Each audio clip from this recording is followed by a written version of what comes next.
किसी भी स्टूडेंट को पता चलेगा कि भाई अब MPA 14 का गेस्ट पेपर आया, वो डायरेक्टली ही पहुंच जाएंगे कि PDF डाउनलोड कर लो, हमारे पास तो टाइम ही नहीं है वीडियो देखने का। अब वीडियो में क्या है, मैंने ना 10 चीजें बताई हैं आपको जो कि इंपॉर्टेंट है आपके इस पेपर से रिलेटेड, तो वो अगर सुनोगे तो वो काम की है। मैंने अपनी कोई पर्सनल बात इसमें नहीं शेयर की है कि आपका टाइम वेस्ट होगा, आपके फायदे वाले ही पॉइंट्स बताए हैं, क्योंकि मेरा एक्सपीरियंस रहा है। मैंने 2 साल मेरे गए हैं इस डिग्री में, मैंने इस डिग्री को यहाँ से किया है, तो इसलिए I am sharing my experience. Welcome and welcome back to my YouTube channel. My name is Muskan. आज की वीडियो में मैं आपको बताने वाली हूँ गेस्ट पेपर के बारे में ऑफ MPA 14। MPA 14 जो है मास्टर्स इन पब्लिक एडमिनिस्ट्रेशन में जो फर्स्ट ईयर है उनमें से एक पेपर है, और आप लोगों की रिक्वेस्ट थी कि मैं MPA 14 का भी आपको गेस्ट पेपर प्रोवाइड कराऊँ, तो here it is. If you have not watched MPA 11 का गेस्ट पेपर, MPA 12 का guest paper, kindly do that. उसके अलावा भी फर्स्ट ईयर से रिलेटेड मेरे चैनल पे काफ़ी वीडियोस हैं जिसमें मैंने मोस्ट इंपॉर्टेंट टॉपिक्स के बारे में बताया है। MPA 11, 12, 13, 14 एंड 17 की वीडियोस अभी अवेलेबल हैं। अब देखिए, मैं इसमें थोड़ा सा बताना चाहूँगी कि जो MPA कि जो ये पेपर्स हैं, इनकी जो मोस्ट इंपॉर्टेंट टॉपिक्स वाली वीडियो है और जो गेस्ट पेपर है उसमें क्या डिफरेंस होता है।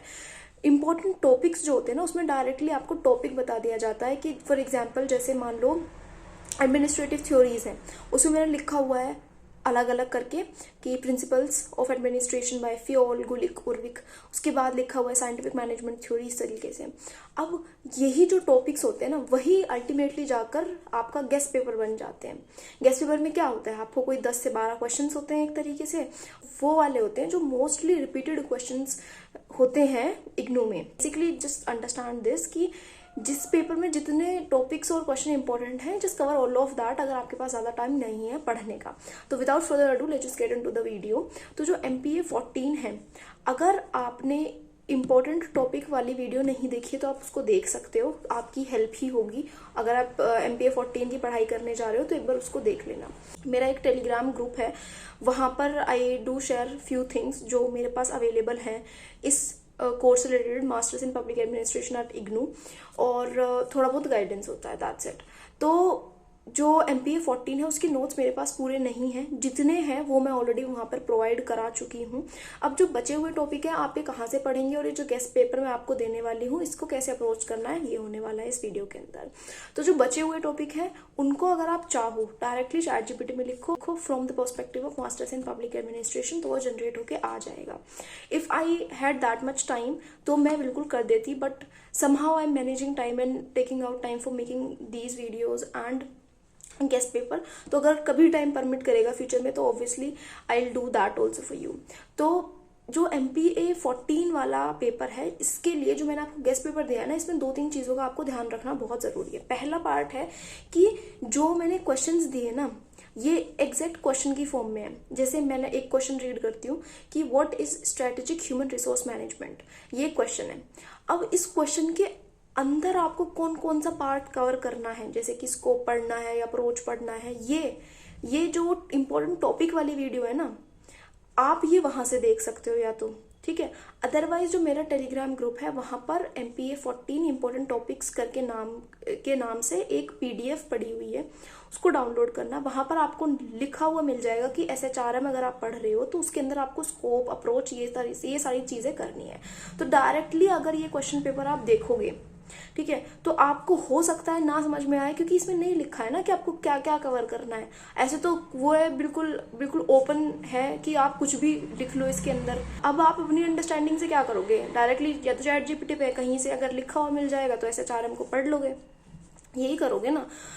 एग्जैक्ट जो है कि उस टॉपिक के अंदर आपको क्या क्या पता होना चाहिए, वो अगर आप एक बार टॉपिक वाला PDF देख लोगे, उससे आपको थोड़ा आइडिया लग जाएगा कि SHRM के अंदर स्कोप करना है, अप्रोच करना है।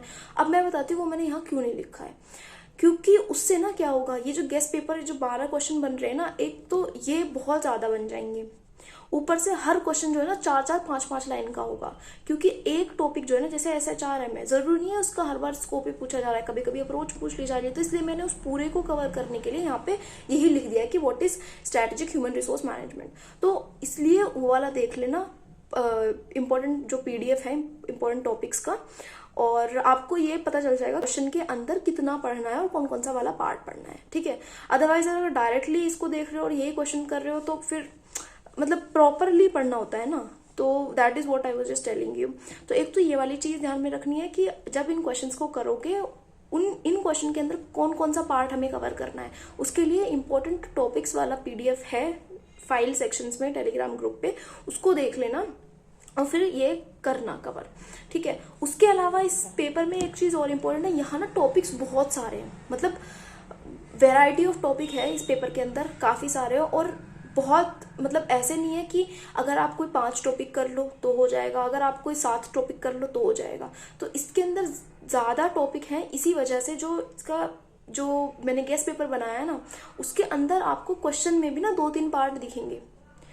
तो वो इसलिए लिखा गया है कि आप तो ये चाह रहे हो कि गेस्ट पेपर पढ़ लें केवल और पास हो जाएं, यही चाह रहे हो ना, पर कवर तो चीजें करनी पड़ेगी ना थोड़ी थोड़ी, पूरा नहीं पढ़ के एटलीस्ट इतना तो पढ़ना पड़ेगा कि एग्जाम में पास हो जाओ। अब मैंने यहाँ पे 12 क्वेश्चन लिखे हैं, मैं गारंटी दे रही हूँ कि भाई आप एग्जाम में 10 में से 5 क्वेश्चन अटेम्प्ट कर लोगे, तो एटलीस्ट थोड़ी तो आपको मेहनत करनी पड़ेगी ना, इन सारे ही क्वेश्चंस को फिर प्रॉपर पढ़ना पड़ेगा। ऐसे होता है, ऐसे नहीं होता है कि अगर बस कहीं से गेस्ट पेपर मिल जाए, उसमें 10 क्वेश्चन लिखे हो, बस वही 10 क्वेश्चन उसमें एक एक पार्ट हो, वही कर लो और चले जाओ, ऐसे नहीं होता है।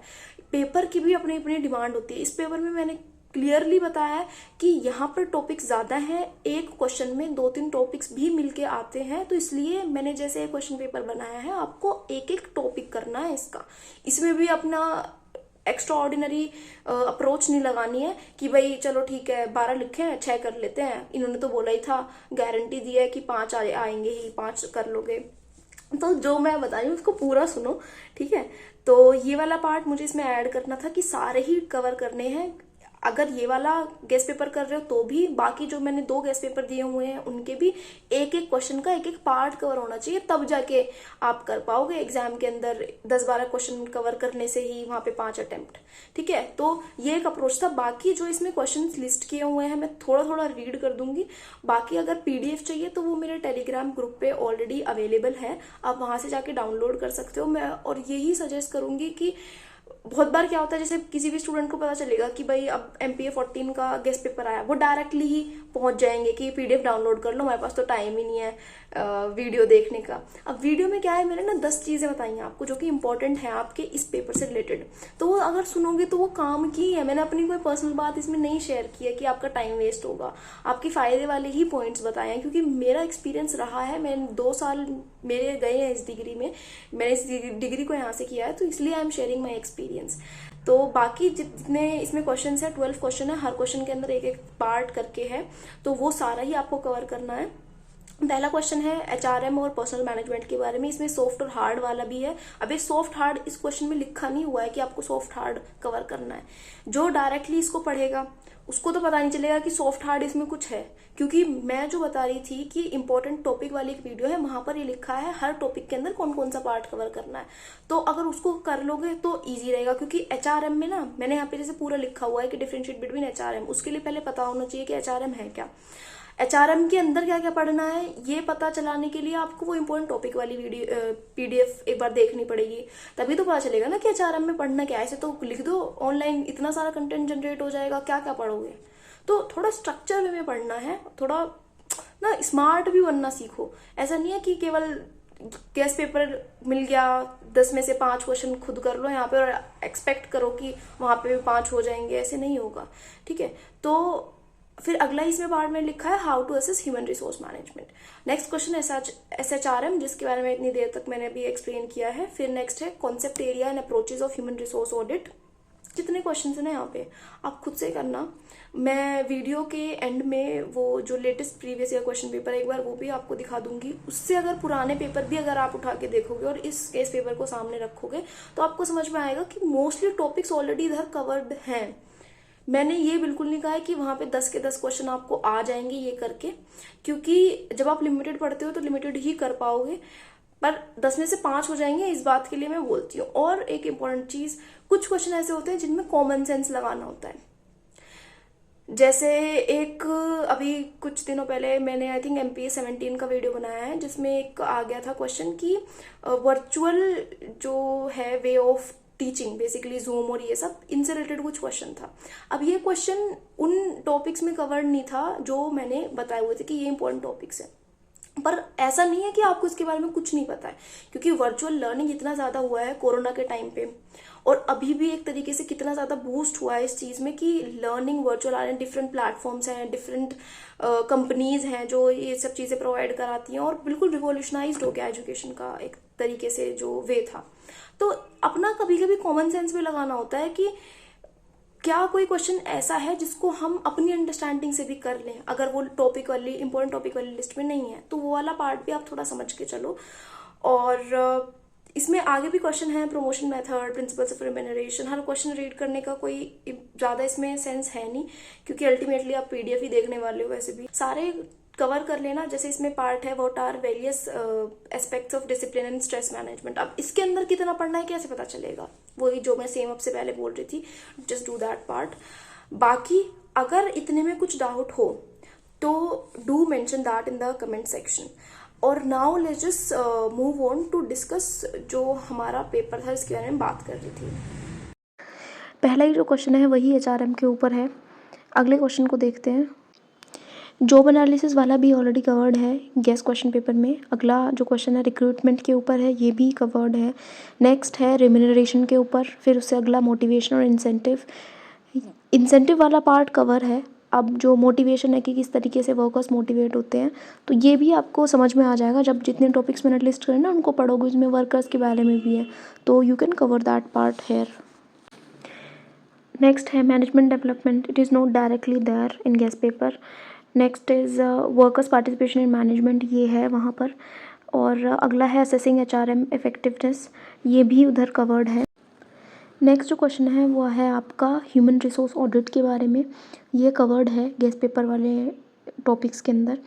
अगला क्वेश्चन वर्क प्लेस से रिलेटेड है, और जितने मैंने गेस पेपर के अंदर आपको टॉपिक्स दिए, जब आप उन सबको कर लोगे ना तो इस क्वेश्चन के ऊपर आपकी थोड़ी अंडरस्टैंडिंग बन जाएगी। तो अगर ओवरऑल देखा जाए ना इस क्वेश्चन पेपर के अंदर आप 5 से 6 क्वेश्चन ईजिली कर लोगे गेस पेपर को करके। अभी आपने खुद ही देख लिया होगा कि जो मैंने आपको गेस्ट पेपर दिया है उससे कितनी चीजें रिलेट हो रही है। आप अगर चाहो तो गेस्ट पेपर रख लो सामने और ये देखो कि क्वेश्चंस बन पा रहे हैं या नहीं बन पा रहे। ये भी चीज अगर अभी भी पूछनी बचती हो तो आप पूछ सकते हो। और भी बहुत तरीके की वीडियोस मेरे चैनल पे ऑलरेडी है। एग्जाम सेंटर पे क्या लेके जाना है, फोन बैग कहाँ पे रखेंगे, इस बार एग्जाम नहीं दे सकते हैं तो क्या होगा, रिजल्ट पे क्या इम्पैक्ट पड़ेगा, और भी इस तरीके की वीडियोस मेरे चैनल पे हैं। अगर आप नए हैं तो please do subscribe, that really motivates me. If the video was helpful, give it a thumbs up, don't forget to like, share and subscribe. Thank you.